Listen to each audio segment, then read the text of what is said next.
नमस्कार, स्वागत छ यहाँलाई YTV सोचको आजको श्रृङ्खलामा। आज हामीसँग हुनुहुन्छ डाक्टर श्यामदोज कार्कीज्यू।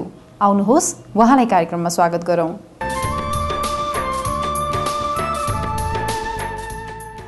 सर्वप्रथम स्वागत छ यहाँलाई कार्यक्रममा। Thank you. कार्यक्रम सुरु गरौँ यहाँको युएसको यात्राबाट। धेरैजनाको ड्रिमल्यान्डको रूपमा मानिएको USA, जहाँ यहाँ चाहिँ लगभग पहिलो नेपाली जसले चाहिँ ग्रिन कार्ड पाएरै जानुभयो। सुरुमा अनुभव कस्तो रह्यो? अमेरिकाको अनुभव त म त तीनै 40 वर्ष जति भयो बसेको। म त ती रमाएको छु, तिनै मेरो एक किसिमको घरै भइसक्यो त्यहाँ। मेरो छोरीहरू, नातिहरू, मेरो भाइ भतिजा, मेरो त एउटा पुरा संसारै त्यहाँ बसेको छ, त मलाई त त्यहाँ त रमाइलो पनि लागिहाल्छ। हजुर, यहाँको अलिकति यो एक्सपिरियन्स जुन यहाँले डक्टरेट इन फार्मेसी गर्नुभएको छ, यसको बारेमा पनि केही भनिदिनुहोस् न। यो चाहिँ के भनेदेखि फार्मेसीमा पनि धेरै लाइन हुन्छ है। यहाँ चाहिँ हाम्रो यता चाहिँ बढ्ता फार्मास्युटिक्स भनेर औषधि बनाउने म्यानुफ्याक्चरिङतिर छ। उहाँ चाहिँ अहिले के भएको छ भने औषधिहरू यति कम्प्लिकेटेड भइसक्यो कि त्यो कति औषधि कस्तो छ भनेदेखि अलिकति बढिदियो भने साइड इफेक्ट बढी हुने, अलिकति कम दियो भने काम नगर्ने हुनाले कसलाई कति औषधि दिने, मात्र कति दिने, र त्यही औषधि पनि अनेक थरीको औषधि हुन्छ। भनौँ ब्लड प्रेसरमै 20 वटा औषधि हुन्छ।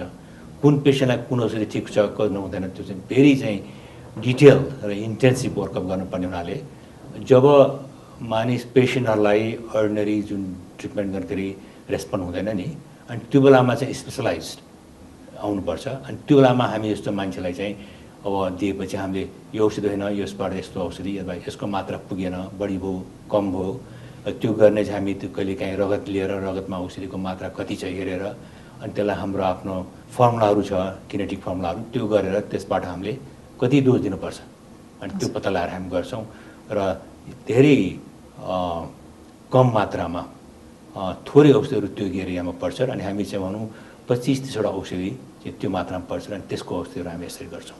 हजुर, यो फार्मेसीमा चाहिँ कस्तो खालको स्कोप देख्नु भएको छ? नेपालीहरू जसले गरिरहनु भएको छ यहीँ बसेर यो रुरल एरियामा पुग्न सक्नु भएको छ कि छैन, या के गर्न सकिन्छ? अनि यहाँ त सहरमा पनि भएको छैन। म जस्तो अस्पतालमा आएको अस्पतालमा जान्छु, 2-4 अस्पतालमा यहाँको फार्मेसी भनेर चाहिँ 2 किसिमको भएको छ। पहिला त खालि म्यानुफ्याक्चरिङ गर्ने मात्रै फार्मेसी थियो। जस्तो म रोयल ड्रग्स लिमिटेडमा काम गर्थेँ पहिला यहाँ जानु अगाडि। अब म्यानुफ्याक्चरिङबाट अब के आएको छ भने अब औषधि व्यवस्था विभागबाट औषधि बेच्नलाई पनि एउटा सम काइन्ड अफ ट्रेनिङ चाहिन्छ भनेर आएको छ। अब त्यहाँबाट चाहिँ अस्पतालमा पनि त्यो औषधि पठाउने चाहिँ आएको छ ट्रेनिङ। तर हाम्रो उहाँ चाहिँ के छ भने औषधि पठाउनु मात्र होइन, त्यो औषधि कसरी युज हुन्छ त्यो ठिक ठाउँमा युज भएको छैन। बिरामीलाई औषधि दिएपछि बिरामीलाई साइड इफेक्टहरू भइरहेछ कि अथवा बिरामीलाई त्यो औषधिको इफेक्ट आएको छैन कि त्यो चाहिँ जाँचेर एसेसमेन्ट गरेर कसरी गर्ने त्यो लेभलको अझै यहाँ आइपुगेको छैन। त्यो लेभल आएपछि काठमाडौँमै आएको छैन, कुनै पनि अस्पतालमा देखाएको छैन भनेपछि यहीँ आएपछि यत्रो अस्पतालहरू आइरहेछ। त्यो यत्रो अस्पतालमा आएपछि त्यसको जब फाइदा बेफाइदा देखिन्छ नि, अनि जब मैले यो त चाहिने रहेछ भनौँ बिरामीको चाहिँ हामी उहाँ के गर्छ भने एक दिन बिरामी अस्पतालमा बस्यो भने नि 1000 देखि 1500 डलर बढी पर्छ। तर हामीले त्यो गरी चाहिँ भनौँ औषधिको मात्राले ठिक गरेर बिरामीलाई 2 दिन पहिला पठाइदिनु पायो भने 3000 बच्छ नि पर पेसेन्ट।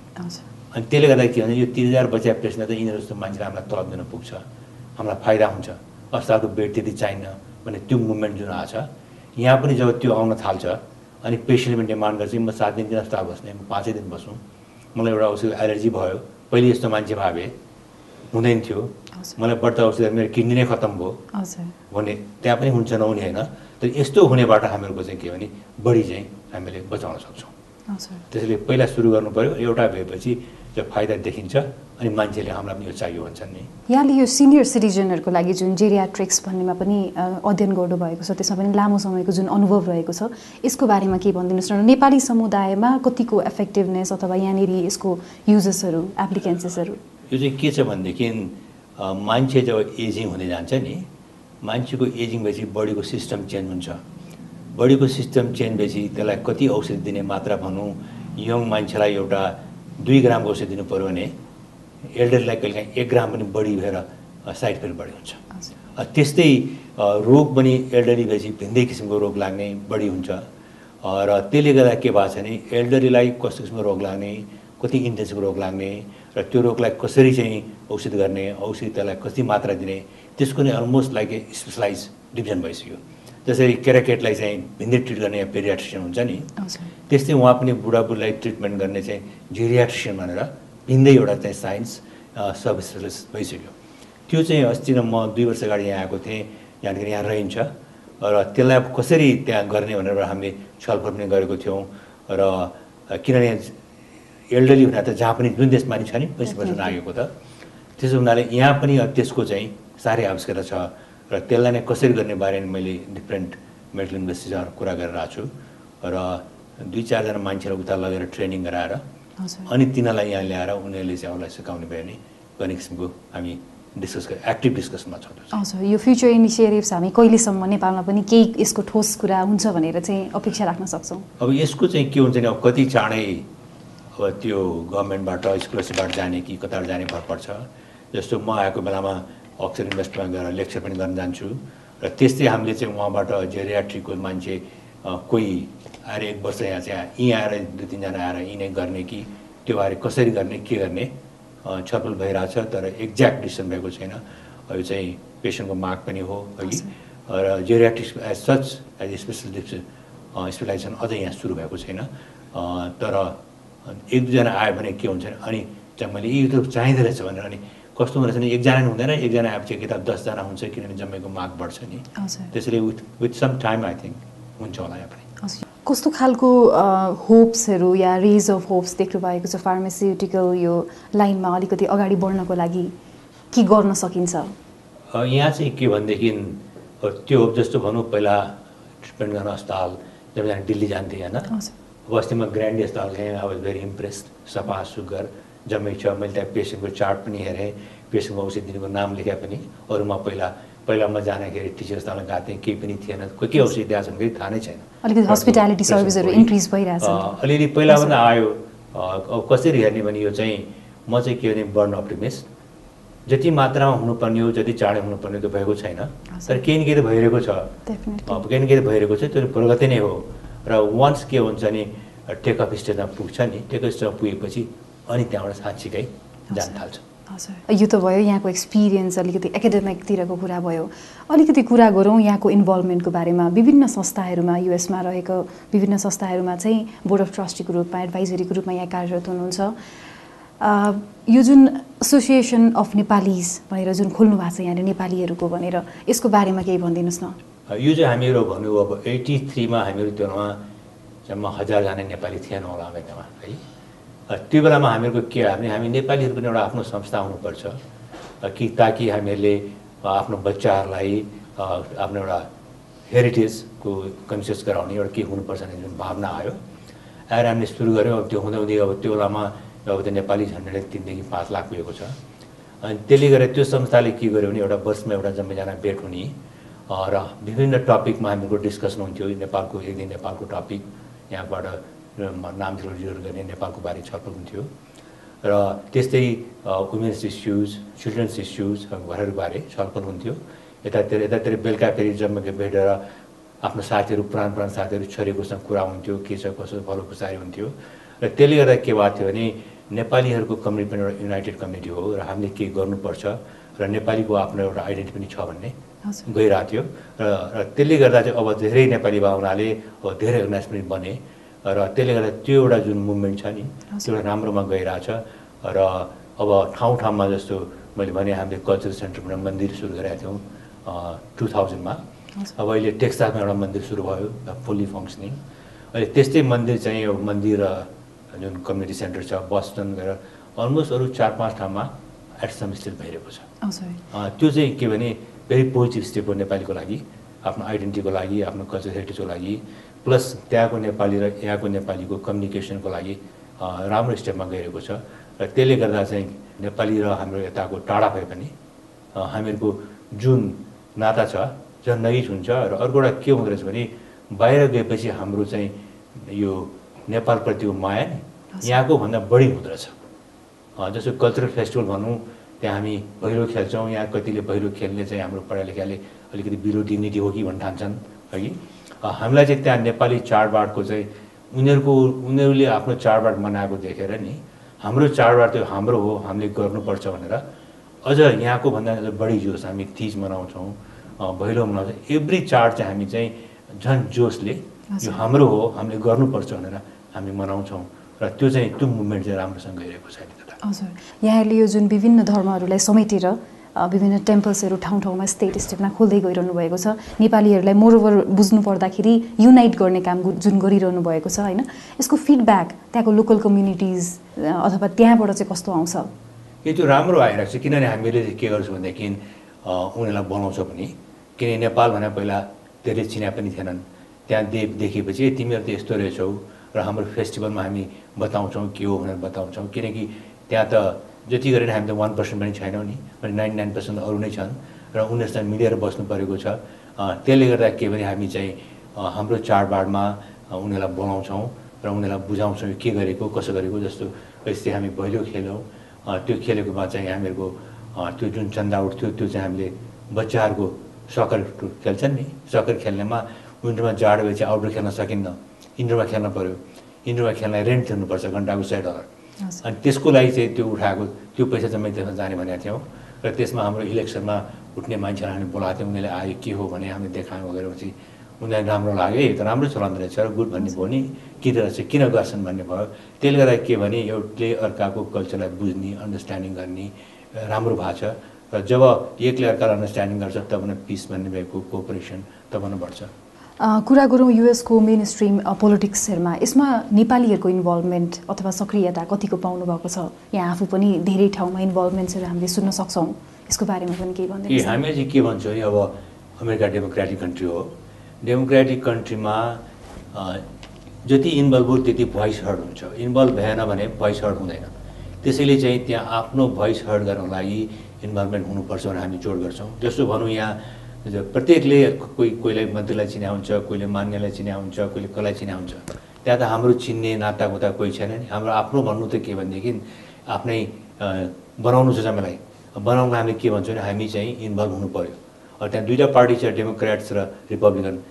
धेरै चाहिँ के हुँदो रहेछ नि, इमिग्रेन्टहरू बढी चाहिँ डेमोक्रेटिक पार्टी छ हाम्रो, मिल्दो रहेछ। हामी पनि भयो इन्डियन पाकिस्तानी धेरै छौँ, धेरै उनीहरूको एमहरू हाम्रो मिल्ने हुनाले हाम्रो नेपालीहरू पनि अलमोस्ट 95% नेपाली चाहिँ जो इन्भल्भ भएको छन् डेमोक्रेटिक पार्टीमै छन्। र म पनि डेमोक्रेटिक पार्टीमा पहिलेदेखि रेजिस्टर्ड छु, मेरो मिसेस पनि डेमोक्रेटिक पार्टीमा, मेरो whole family democratic party involve छ। र हामी पहिला पनि डेमोक्रेटिक पार्टीको प्रेसिडेन्टको इलेक्सनमा म चाहिँ डोर टु डोर क्याम्पेनमा म गएको छु, कङ्ग्रेसम्यानको क्याम्पेनमा गएको छु है। अनि पार्टीको चाहिँ फन्ड रेजिङ गर्नु पऱ्यो, कङ्ग्रेसम्यानकोमा मैले फन्ड रेजिङ नेपाललाई बोलाएर गरेको छु। र त्यसै गर्दा के हुन्छ भनेदेखि केही मलाई पऱ्यो भने थिचोमिचो कहिले काहीँ अधिकारीले गर्छ नि, गऱ्यो भने मलाई त्यो थिचोमिचो भयो भनेर आफ्नो कङ्ग्रेसमा गएपछि त्यसले चाहिँ मेरो यो मान्छेलाई किन तिमीले थिचोमिचो गर्यो भनेर कानुनको चाहिँ जसले कहिले काहीँ हामीलाई मिच्यो भने एउटा त्यो मिच्न नदिने अवस्था आउँछ। त्यसले गर्दा हामी भएको छौँ। अब त्योबाट अलिकति प्यासिभ भयो, त्योबाट हामी एक्टिभमा के गएको छ भने हामी कङ्ग्रेसम्यानलाई भन्ने मात्रै हामी नै कङ्ग्रेसम्यान डेलिगेट किन नभन्ने, हाम्रो पनि भोटिङ अधिकार बराबरै छ, हाम्रो पनि उठ्ने अधिकार छ। अब हामी त्यो फर्स्टबाट हामी त्यो स्टेपमा गइरहेको छौँ। त्यसको फलस्वरूप अहिले जस्तो भनौँ हालसालै हामीले डेमोक्रेटिक पार्टीबाट मेरील्यान्डको एसेम्बलीको इलेक्सनको लागि हामी मध्ये एकजना नेपाली जान उठ्नुभयो र उहाँको इलेक्सन क्याम्पेन मैले नै चेयर गरेको थिएँ। हामीले नेपालीहरूबाट र अल्जिमेट फन्डिङ गरेर झन्डै $80-90,000 हामीले 3 महिनामा उठायौँ र खर्च पनि प्रशस्त हुन्छ, इलेक्सनमा खर्च पनि प्रशस्तै हुन्छ। र खर्च गरेर हामी चाहिँ 3 जना जित्नेमा हामी 4मा आयौँ, 300 भोटले तल पऱ्यो हामी। त्यसले गरेर हारे पनि के भयो भने नेपाली कम्युनिटी पनि एउटा सशक्त कम्युनिटी रहेछ र यो चाहिँ भाइब्रेन्ट कम्युनिटी रहेछ र यो कम्युनिटीको भोइस पनि स्ट्रङ रहेछ र यसको पनि आवाज हामीले सुन्नुपर्छ भनेर अब मेरील्यान्डमा चाहिँ को पोलिटिकल सर्कलमा त्यो आवाज पुग्यो। अब जहिले पनि इलेक्सनहरूमा र्यालीमा हामीलाई तिमीहरू पनि आउनु पर्यो भने हामीलाई बोलावट आउँछ र त्यसले गर्दा हामीले के लाग्छ भने अरू स्टेटमा पनि अब भर्जिनियामा ताप्ने हामी नेपालीहरूलाई चाहिँ तिमीहरू पनि इन्भल्भ हुनु पऱ्यो। किन डेमोक्रेटिक कन्ट्रीमा के पनि इन्भल्भ भएन भने त्यो भोइस हर्ड हुँदैन। त्यसले भोइस हर्ड गर्नलाई डेमोक्रेटिकमा भोइस लाग्नै पर्छ भनेर लागिरहेछौँ र यसले गर्दा अब हामी चाहिँ अब भोटर रेजिस्ट्रेसन भनेर जति नेपाली सिटिजनसिप नलिएकोलाई हामी सिटिजनसिप बनाउने, भोटर रेजिस्ट्रेसन गराउने अब हामी चाहिँ यसपालिदेखि त्यो सुरु गरिरहेछौँ। किनकि इलेक्सनमा भोट सार्न त पहिलेदेखि सुरु गराउनु पऱ्यो नि, गराइरहेछौँ र हामी आउटरिच भनेर अरू माइनोरिटीहरूमा पनि यो गर्नु पर्यो भनेर माइनोरिटीको भोइस हर्ट गर्नु पर्यो। नत्र के हुन्छ भने नयाँमा आएको मान्छेहरू सुरुमा आफ्नो रोटी होइन लिभिङ फुड कतार ल्याउने रुख काट ल्याउने त्यतिमै भुलिन्छौँ, कहिले त्यतिर कार बेसी यति नै भनेर दङ्ग परेर बस्छौँ कि अनि हामीले चाहिँ त्यतिले पुग्दैन। अब हामी पनि यहाँ काउन्ट गर्नु पऱ्यो भनेर त्यसमा लागिरहेछौँ र इट्स ए गुड मुभमेन्ट। तर सुरु भयो, अब धमाधम फासिस्टमा जान्छ होला यो। हजुर, फ्युचर स्कोप यसको छ। हामी त भन्छौँ एक दिन कसैलाई गभर्नर बनाएर पठाउँछौँ। हामी चाहिँ भेरी एम्बिसियस छौँ। हजुर, यहाँले यो क्याम्पेनको मार्फतबाट चाहिँ एउटा लिडरसिप डेभलप गर्ने टाइपको क्याम्पेन पनि हो भनेर पनि भन्नुभएको थियो अघि। कसरी लिडरसिप डेभलप हुन्छ या भनौँ युथ्सहरूलाई कसरी यसमा चाहिँ समेट्नुहुन्छ यहाँहरूले? जस्तो भनौँ अब यही क्याम्पेनमा हामीलाई भोलिन्टियर चाहिएको थियो। हामीले चाहिँ नेपालीहरूलाई ल्याएर हाउस टु हाउस क्याम्पेन कसरी गर्ने त्यो सिकायौँ र यो चाहिँ फेरि टेलिफोनबाट चाहिँ 10-12 जना बस्या हुन्छ, हामीसँग लिस्ट हुन्छ जम्मै टेलिफोन, त्यसलाई टेलिफोन गरेर चाहिँ के भन्ने भने हामीले लिस्ट स्क्रिप्ट तयार गरेर हुन्छ भन्ने, घर घरमा गएर के भन्ने कसो भन्ने हामीले ल्याएर ट्रेनिङ गराएको छौँ। 2 घन्टा 4 घन्टाको ट्रेनिङ गर्छौँ र त्यसपछि ट्रेनिङ गरेपछि हामी तिनीहरूलाई लिएर पहिलो दिन हामी आफै जान्छौँ ताकि उसले भनेको ठिक छ भनेर, अनि त्यहाँ उसलाई सिधै पठाउन थाल्यो। त्यसले गर्दा के भने मान्छेमा पनि म पनि गर्न सक्छु नि भन्ने भावना पनि आयो। त्यसमा कोही एक्टिभ भए अनि के लाग्छ भनेदेखि आज जो डोर नक गर्न मद्दत गर्छ नि, भोलि गएर त्यहाँनिर उठ्ने भएर आउँछ नि। एउटा बाटो देखाउनु पऱ्यो, त्यसले गरेर के भने हामीले जस्ट स्टेप सुरु गरेका छौँ र अब त्यो लाग्छ के भने त्योभन्दा अझ चाँडै जान्छ। जस्तो यसपालि हामीले मेरील्यान्डमा गरेमा न्युयोर्कदेखि मान्छेहरू हामी पनि आएर मद्दत गर्छौँ, न्युयोर्कदेखि आएर मद्दत गरेँ, 2 दिन 4 दिन बसेर मद्दत गरेँ। त्यस्तै हामी चाहिँ अब यसपालि हाम्रो भनौँ 50 जनाले मद्दत गरिरहेको थियो भोलिन्टियरमा। नेक्स्ट हामीलाई लाग्छ हाम्रो चाहिँ टार्गेट 500लाई ल्याउँछ भने टार्गेट छ अब नेक्स्ट टाइम। हजुर, यहाँ यो विभिन्न कम्युनिटीसँग रिलेटेड सर्भिस ओरिएन्टेड कामहरूमा यहाँको इन्भल्भमेन्ट बढी देखिन्छ। प्रोफेसन आफ्नो ठाउँमा छ, यो वर्क लाइफ ब्यालेन्स कसरी गर्नुहुन्छ? यो चाहिँ के भनेदेखि प्रायोरिटीको कुरा हो कि हरेक मान्छेको लाइफमा नि जब कसले भन्छ म भन्छु नि यसो गर्नुपर्छ मेरो टाइमै छैन भनेपछि म भन्छु त्यसो नभन न, तिमीलाई योभन्दा अरू कामहरू ब्रान्ड छ भन। बी भेरी फ्र्याङ्क भन्छु कि म चाहिँ आउट स्पोकन छु। अनि हरेक मान्छेको लेभलमा भनौँ न, अब मेरो बच्चाहरू चाहिँ पढ्न सिकिसक्यो, मेरो अरूभन्दा अलिक बढी मेरो टाइम छ होइन, जसको चाहिँ एक्टिभ 4-6-7 वर्षको बच्चाहरू छ उसको टाइम कम छ। त्यसले गरेर फेरि कोहीको टाइम बारमा कोहीलाई अरू चिज गर्न मन लाग्छ। त्यसले चाहिँ प्रायोरिटी हामीले के भन्छ नि इन्ट्रेस्ट लिऊ, तिम्रो जति प्रायोरिटी छ त्यो अनुसार गर। आज हामीले भन्यो भने आज तिमीलाई नहोला तर 5 वर्ष तिमीलाई त्यो चाहिँ इन्ट्रेस्ट हुन्छ, तिमी आउँछौ। म चाहिँ त्यही भन्छु, जम्मै इन्फर्मेसन गर, बोलाऊ, रिक्वेस्ट गर, कुनै न कुनै दिन यो प्रायोरिटी उसकोमा प्रायोरिटीमा आउँछ। अहिले हालसाल उसको प्रायोरिटी नभए तर कुनै दिन कुन आउँछ। त्यो आएर भने त्यसलाई चाहिँ बढी नेगेटिभ नबना, एक दिन आउँछ। तर के भने जस्ट उसलाई गिभ हिम एनफ स्कोप र एनफ टाइम होइन, एनफ स्पेस दियो भने मान्छे आउँछ। प्रायोरिटाइज गरेर टाइम म्यानेजमेन्ट मजाले गर्न सकिन्छ। जम्मै चिज त चाहिएको छ नि, कुनै दिन को चाहिँ प्रायोरिटी फरक पर्छ तर कुनै दिन प्रायोरिटी चेन्ज त भइहाल्छ नि। हजुर, हामी कार्यक्रमको अन्त्यतिर आइसकेका छौँ। जाँदा जाँदै हाम्रा दर्शकहरूलाई स्पेसली युवा वर्गलाई के सजेसन दिन चाहनुहुन्छ? म युवा वर्गलाई के भन्छु भने अलवेज बी पोजिटिभ। किनभने जिन्दगीमा पोजिटिभ भने पोजिटिभ हुँदाहुँदै हुन्छ, नेगेटिभ भने त्यो बिग्रेर जान्छ, चिज चेन्ज हुँदैन। त्यसले always be positive or an optimist। अर्को कुरा के भनेदेखि be very dedicated on what you do. किनभने खालि लागेर लाइट भन्ने चिज आउँदैन, वर्षौँ लाग्नु। मैले एउटा पेपर छाप्नुलाई त्यो 4 पेजको पेपर छाप्नलाई मैले 2 वर्ष बिताएको हुन्छु, किन त्यो डाटा कलेक्सन गर्नु पऱ्यो, पेसेन्ट ल्याउनु पऱ्यो, एनालाइज गर्नु पऱ्यो। र अर्को कुरा के हुन्छ नि मैले एउटा पेपर छाप्दाखेरि 5वटा मेरो स्टडी चाहिँ गर्दाखेरि 5वटा मैले फेकेको पनि हुन्छु, किनकि जम्मै चिज भन्दैन नि, रिजल्ट आउँदैन, फेक हुन्छ। त्यसैले के भनेदेखि आफ्नो जेमा इन्ट्रेस्टेडमा लाग, बी भेरी डेडिकेटेड र be very always be positive. लागिरह्यो भनेदेखि आउँछ, तर के भने खालि चाहने भएर कि आज एक दिन यो त्यो दिन त्यो दिन यो आएर केही पनि भन्दैन। लागे गर्नै पर्छ, डेडिकेसन गर्नै पर्छ। भयो भने ढिलो चाँडो जसको पनि आउँछ, कसैलाई चाँडो आउँछ, कसैलाई ढिलो आउँछ, जम्मैको आउँछ, तर लाग्न चाहिँ पर्छ। पक्कै पनि स्ट्रङ डिटर्मिनेसन चाहियो। कार्यक्रममा आएर आफ्ना इन्साइट्सहरू राखिदिनु भयो, यसका लागि यहाँलाई धेरै धेरै धन्यवाद। मलाई यस्तै आएर यति बोल्न दिनुभएकोमा धेरै धेरै धन्यवाद यहाँहरूलाई पनि। डाक्टर श्यामध्वज कार्कीसँगको कुराकानीबाट पक्कै पनि प्रेरणा मिल्यो होला भन्ने पूर्ण विश्वासका साथ आजको कार्यक्रमबाट हामी बिदा चाहन्छौँ। नमस्कार।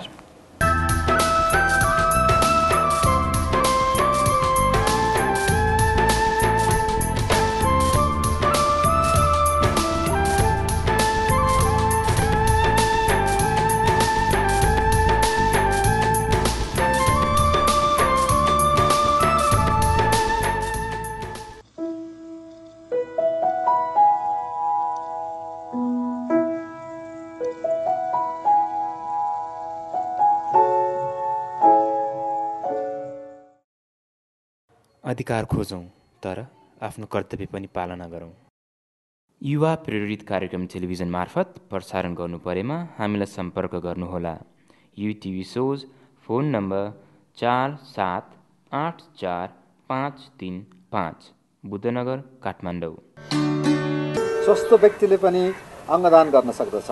अङ्गदान गरौँ, आफू पनि बचौँ, अरूलाई पनि बचाउँ। मृत्यु पश्चात गरिने अङ्गदान वीर हस्पिटल र आरोग्य प्रतिष्ठानमा उपलब्ध छ। अनिश्चित गर्भधारण नगर्नको लागि गर्भपतन गराउनुभन्दा उत्तम उपाय परिवार नियोजनको सही साधन सही तरिकाले प्रयोग गर्नु हो। गर्भपतन सेवा लिनै परेमा कुनै पनि सूचीकृत संस्था तथा सूचीकृत सेवा प्रदायकबाट लिनु उत्तम हुन्छ।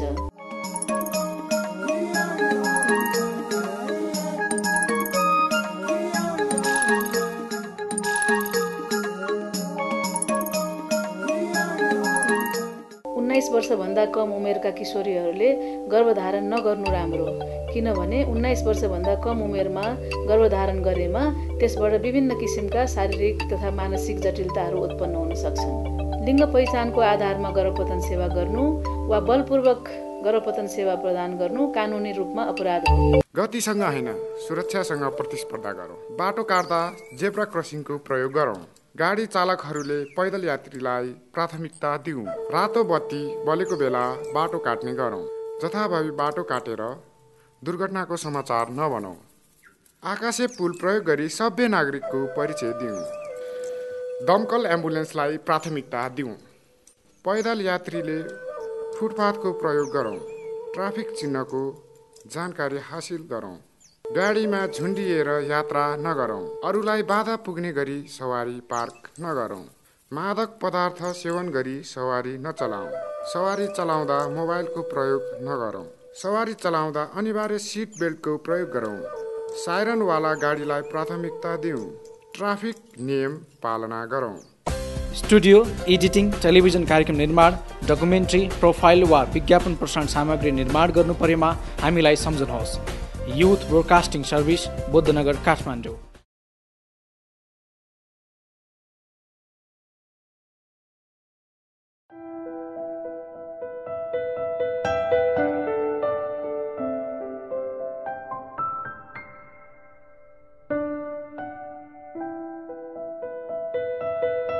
के यसरी जथाभावी बाटो काट्न सुरक्षित छ? जथाभावी बाटो काटेर आफ्नो र अरूको जीवन जोखिममा नपारौँ।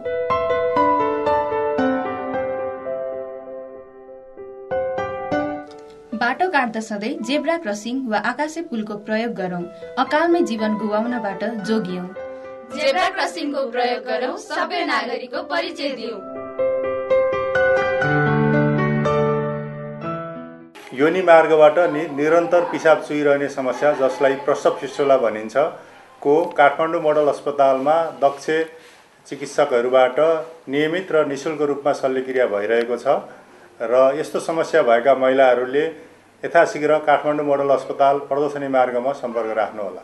जो कोही महिला पनि फिस्टुला लिएर अथवा फिस्टुलाको उपचार गरेको महिला हुन्छन्, उनीले स्वास्थ्य संस्थामा गई चिकित्सकको अनुसार शल्यक्रिया गरिकन बच्चा जन्माउन आवश्यक हुन्छ। त्यसैले उहाँ स्वास्थ्य संस्थामा गइकन चिकित्सकको सल्लाह अनुसार जाँच गराइरहनु आवश्यक हुन्छ।